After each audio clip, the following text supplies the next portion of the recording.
रात के लगभग 2 बज रहे होते हैं। एक घर से गोलियों के चलने की आवाज़ आती है। जैसे ही आवाज़ आती है, आस-पड़ोस के लोग समझ ही नहीं पाते हैं कि आखिर किसके घर में ये गोलियाँ चल रही हैं।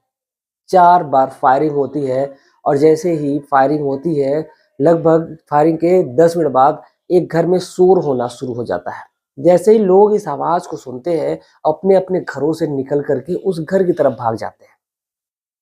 उस दरवाजे पर पहुँचते हैं, दरवाज़ा खुलवाया जाता है, लेकिन जो महिला है, काफ़ी देर बाद दरवाज़ा खोलती है। वो अंदर रो रही होती है, चीख रही होती है, लेकिन दरवाज़ा खोलने में उसको लगभग 5 मिनट से ऊपर का समय निकल जाता है।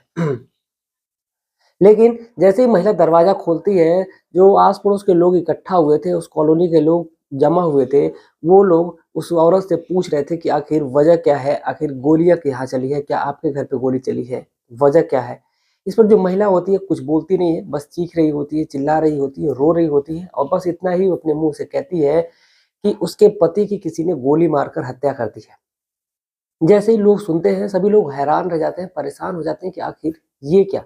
रात के 2 बजे आखिर कोई व्यक्ति कैसे घर में घुस कर के और एक व्यक्ति को गोली मारेगा? जैसे ही वजह सामने आती है, सभी लोग चौंक से जाते हैं जब इसका खुलासा होता है। नमस्कार, प्रणाम, मैं अविनाश। वारदात तक के एक नए एपिसोड में आज जिस सच्ची घटना के साथ आप लोगों के बीच में आया हूँ, ये सच्ची घटना 27 अगस्त 2022 की है। दरअसल उत्तर प्रदेश का एक जिला लगता है आगरा और इसी आगरा का एक थाना है शाहगंज थाना। इसी थाने की एक कॉलोनी है प्रकाश नगर कॉलोनी। इसी प्रकाश नगर कॉलोनी में एक परिवार रहता है, जिस परिवार का जो मुखिया होता है उनका नाम रमेश होता है। दरअसल रमेश पेशे से एक व्यापारी होते हैं। उनकी पहुँच अच्छी खासी होती है, सब कुछ उनके परिवार में नॉर्मल तरीके से चल रहा होता है। प्रकाश का एक भाई भी होता है जिसका नाम धीरज होता है। दरअसल जो रमेश है, इसी प्रकाश नगर कॉलोनी से हट करके वो दूसरी जगह रह रहा होता है। लेकिन जो रमेश होता है अपनी पत्नी के साथ उसी घर में जो प्रकाश नगर कॉलोनी है, वहीं पर एक फ्लैट लिया रहता है और वहीं पर रहता है। दरअसल जो रमेश है उसकी पत्नी का नाम सोनम होता है। सोनम और धीरज की जो जीवन था वो बेहद सुखमय गुजर रहा था, सब कुछ उनके जीवन में अच्छा ही चल रहा था। लेकिन कहते हैं कि जो सुख का दिन होता है वो ज़्यादा दिन तक नहीं चलता है। दरअसल जो धीरज होता है, धीरज तो अलग अपना एक काम में मस्त होता है और वो जो होता है अलीगढ़ जा करके काम कर रहा होता है। दरअसल जो इनका मेन गाँव होता है वो अलीगढ़ ही होता है। अलीगढ़ का जो एक गाँव है हरि हरदुआगंज, इसी हरदुआगंज का रहने वाला ये परिवार होता है। इस परिवार में 2 लोग होते हैं, रमेश और ये धीरज। लेकिन रमेश जो होता है व्यापारी होता है, इसका आना-जाना ज़्यादा लगा रहता था, इसी वजह से ये आगरा में आकर के रहने लगता है। लेकिन जो धीरज है ये कभी-कभार यहाँ पर आया करता था। अब इधर जो रमेश है, रमेश अपने काम के सिलसिले से ये बाहर आया जाया करता था। इधर घर में उसकी जो पत्नी होती है वो अकेले रहा करती है। साथ ही साथ इनके 3 बच्चे भी होते हैं। दरअसल जो तीनों बच्चे होते हैं अभी छोटे होते हैं और इनकी परवरिश ये लोग बहुत ही अच्छे तरीके से करते हैं। यहीं पर इनका एडमिशन हुआ था। प्रकाश नगर कॉलोनी से लगभग कुछ दूरी पर ही एक स्कूल होता है सेंट नॉर्बर्ट करके, उसी स्कूल में इनका एडमिशन रहता है। तीनों बच्चे अपना जाकर के वहाँ पढ़ा करते थे, आया करते थे। लेकिन एक दिन अचानक से जो रमेश होते हैं, वो घर पे तो आते हैं, सभी लोग सोए रहते हैं, लेकिन अचानक से कोई व्यक्ति घर में आता है और आकर के गोलियों से भून देता है रमेश को और रमेश की वहीं पर मौत हो जाती है।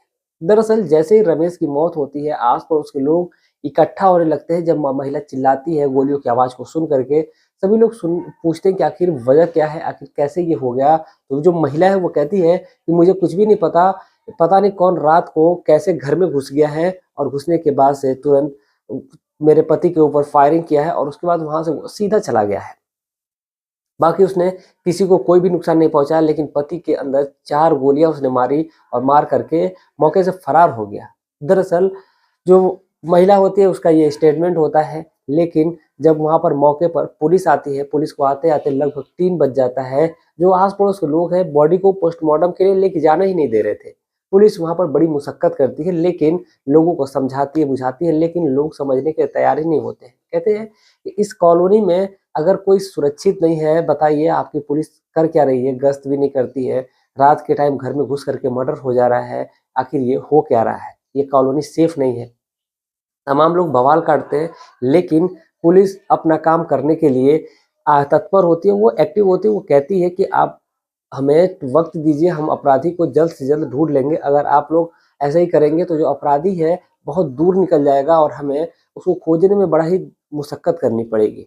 लेकिन जो पब्लिक है वो थोड़ा-सा रहम करती है और उसके बाद बॉडी को पोस्टमार्टम के लिए लेके जाने देती है। फिर पुलिस जो है अपने काम में जुट जाती है, अलग-अलग तरीके से खंगाली जाती है इसकी रिपोर्ट, बाकी और भी तरीके अपनाए जाते हैं। दरअसल शुरू होता है जो माजरा, जो वहाँ के एसपी होते हैं शिवराम सिंह यादव जी, उनके तक ये जब मामला पहुँचता है तो वो भी आखिर चौंक से जाते हैं कि आखिर इस अच्छी प्रोफेशनल कॉलोनी में, जो प्रकाश नगर कॉलोनी होती है वो प्रोफेशनल कॉलोनी होती है, वहाँ पर केवल रईस लोग रहते हैं, बड़े लोग रहते हैं, तो आखिर उसमें ऐसा कैसे हो जाता है?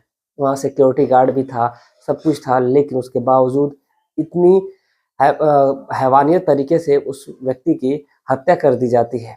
आखिर ये कैसे हुआ? उन्होंने अपने जो नीचे एसएचओ होते हैं नरेश कुमार, उनको इत्तला करते हैं और कहते हैं कि आप इस चीज़ की निष्पक्ष और अच्छे तरीके से जाँच करिए ताकि इस चीज़ का जल्द से जल्द खुलासा हो सके। दरअसल जो नरेश कुमार एसएचओ होते हैं, वो अलग-अलग तरीकों से, अलग-अलग पहलू से खोजने की कोशिश करते हैं। साथ ही साथ उनकी जो शुरुआत होती है, उनकी जो पत्नी होती है, जिनका नाम सोनम होता है, सोनम से करते हैं। दरअसल सोनम से पूछते हैं कि आप बताइए कि आपका पति से किसी से दुश्मनी किसी की है या फिर ऐसी कोई बात है? तो जो महिला होती है वो बस एक ही बात कहती है कि इनकी तो ये व्यापारी हैं, इनका कहाँ आना-जाना है, क्या करना है, मुझे इस बारे में बिल्कुल नहीं पता।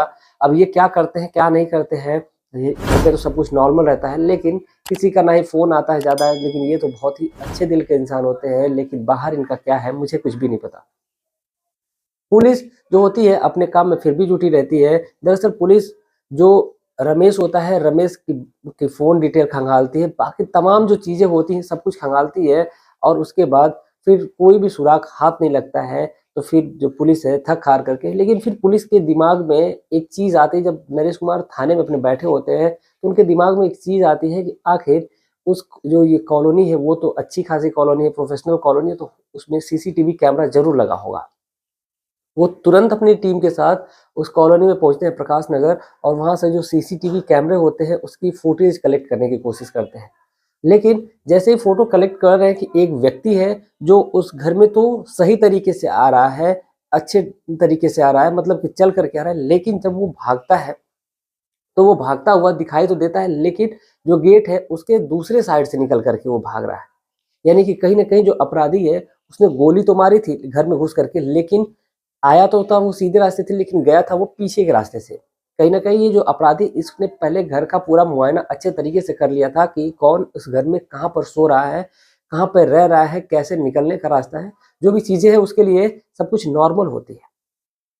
अब इधर कहीं न कहीं जो पुलिस है अब परेशान है, उनके पास कोई भी एविडेंस नहीं मिल रहा है, कोई भी ऐसा सुराग नहीं मिल रहा है, सिवाय उस फ़ोटो के, जिस फ़ोटो के आधार पर वो लोग उस व्यक्ति की पहचान कर सकें। सीसीटीवी कैमरे में उतनी अच्छी फ़ोटोज़ नहीं आई थी। अब पुलिस भी परेशान थी, उसी फ़ोटो को लेकर के घूम रही थी, पूछ रही थी लोगों से, यहाँ तक कि जो सोनम होती है, सोनम से भी उस फ़ोटो के बारे में पूछा जाता है, क्या आप इस व्यक्ति को जानती हैं? कभी पहले आपके घर पे आया था? लेकिन जो सोनम है वो कहती है, मैं इस व्यक्ति को बिल्कुल नहीं जानती, मैं तो इसे पहली बार देख रही हूँ। दरअसल सभी लोग हैरान थे, परेशान थे, ऐसा करते-करते ये जो वाक़या होता है 27 अगस्त का हुआ रहता है, 27 अगस्त की रात में गोली चली होती है, हत्या होती है, लेकिन ऐसे कर के लगभग ये जो सिलसिला है 1 हफ्ते से ऊपर निकल जाता है, लेकिन फिर पुलिस के हाथ कुछ भी नहीं लगता है। अब इधर जो वहाँ के जो एसपी साहब हैं, जिनका नाम शिवराम सिंह यादव जी है, वो हर समय कुछ ही दिन पे आकर के थाने में आते हैं और उस चीज़ की रिपोर्ट लेते हैं कि आखिर हुआ क्या, इस मामले की जाँच कहाँ तक हुई, क्योंकि ये मामला एक बड़े आदमी का होता है, दरअसल एक व्यापारी का होता है। अब पुलिस आराम से बैठ भी नहीं सकती थी, अब कुछ ना कुछ उनको करना होता है। फिर कहीं न कहीं एसपी साहब का दिमाग काम करता है और वो सोचते हैं कि कहीं न कहीं ये जो मामला है, लव ट्रायंगल का तो नहीं है, कहीं इसकी जो पत्नी है, इसका कोई किसी से अफ़ेयर तो नहीं है। अब इसी चीज को निकालने के लिए उन्होंने कहा कि एक काम करो कि जो सोनम है, रमेश की जो पत्नी है, इसकी सीडीआर निकालो, कॉल डिटेल निकालो। दरअसल जब सोनम की कॉल डिटेल निकलती है तो वाकई हैरान कर देने वाला मामला सामने आता है। दरअसल रात के लगभग 12 बजे के बाद एक फोन नंबर पे बात हुई थी। दरअसल उससे पहले उसी नंबर पे कंटिन्यू बात हुआ करती थी, सुबह शाम दोपहर एनी टाइम बात हुआ करती थी। लेकिन हत्या वाली रात के टाइम 12 बजे के टाइम ही उस नंबर पे फ़ोन से बात की जाती है।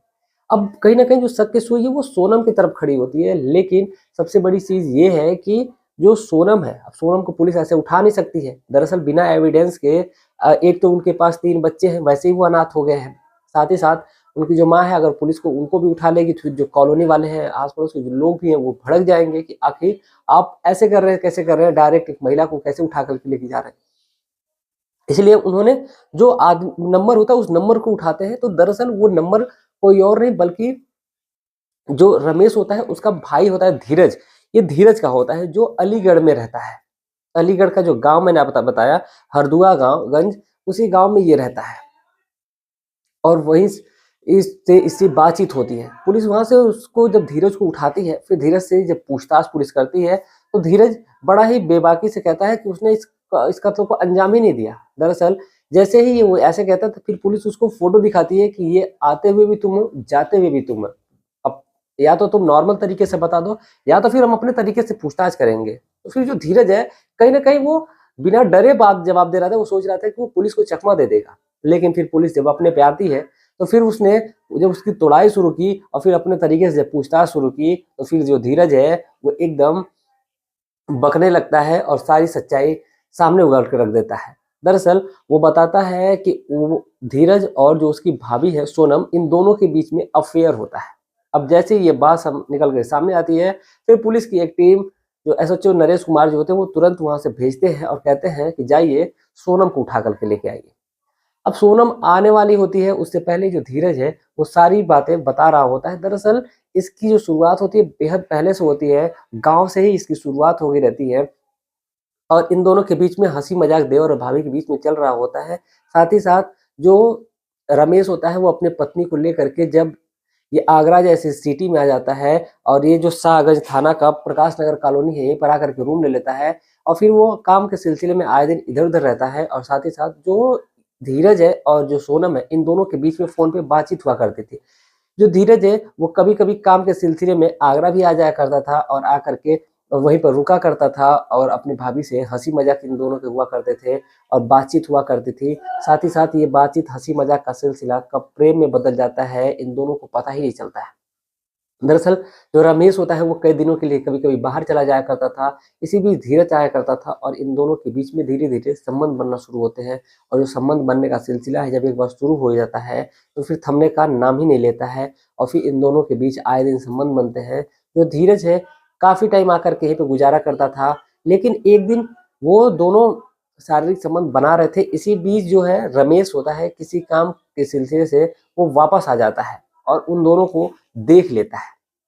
लेकिन वो देखने के बाद रमेश जो होता है काफ़ी अच्छा इंसान होता है और उन दोनों को डाँटता है, फटकारता है, वो धीरज को भी डाँटता है, कहता है ये जो तुमने किया है बेहद गलत किया है, माफ़ी माँगो और आज के बाद ऐसा नहीं करोगे, कसम खाओ। ये तमाम ऐसे वादे करवाता है उसे, लेकिन जो धीरज होता है पहले तो वहाँ पे माफ़ी माँग लेता है। यहाँ तक कि जो रमेश है, रमेश ने ये भी यहाँ तक करवाया कि उसको थूका और थूक करके उसको चटवाया भी, क्योंकि उसने जो गलत काम किया था, उसको ऐसा नहीं करना चाहिए था। उसके लिए ऐसी सज़ा देना बेहद ज़रूरी होता है। दरअसल जो धीरज होता है वो ऐसा काम भी करता है, लेकिन उसका जो मामला होता है वो कहीं न कहीं वो ऐसे कर देता है कि वो कहीं न कहीं जो धीरज है, वो कहीं न कहीं उसके अंदर गुस्से की भावना आ जाती है।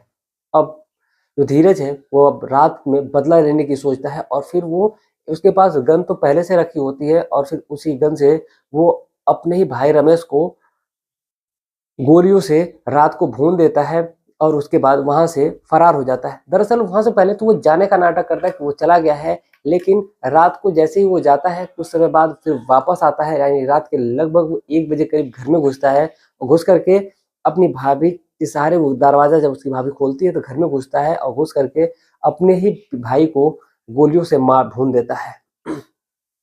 उसके बाद वहाँ से वो निकल नहीं सकते क्योंकि गोलियों की आवाज़ सुन करके जो आस-पड़ोस के लोग हैं दरवाजे पे इकट्ठा होने लगते हैं।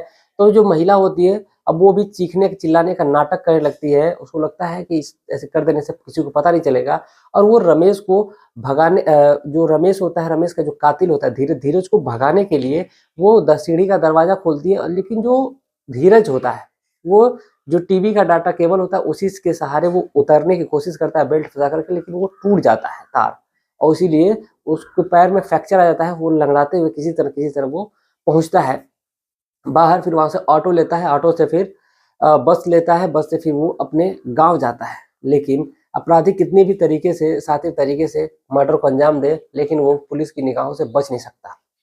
फिर पुलिस ने इन दोनों के खिलाफ गंभीर धारा में एफआईआर लिखी है और साथ ही साथ इन दोनों को जेल की सलाखों के पीछे डाल दिया गया है। फिलहाल इनकी जो सज़ा है 10,000 जुर्माना लगा है, लेकिन साथ ही साथ 10 साल की जेल भी हुई है। बाकी इन लोगों के लिए कभी सज़ा का अभी और भी जो केस है इनके ऊपर पेंडिंग में डाले गए हैं, अभी भी इनकी जो सज़ा है वो बढ़ सकती है। कहीं न कहीं ऐसे अपराधियों को, इन दोनों को, देवर और भाभी को, दोनों को कहीं न कहीं ये ऐसा नहीं करना चाहिए था और फिर ऐसे लोगों को कड़ी से कड़ी और सज़ा देनी चाहिए। तो ये थी आज की पूरी कहानी। इस पूरे घटनाक्रम को सुनाने का उद्देश्य हमारा किसी की भावनाओं को ठेस पहुँचाना नहीं है, बल्कि आपको जागरूक करना है, आपको सचेत करना है।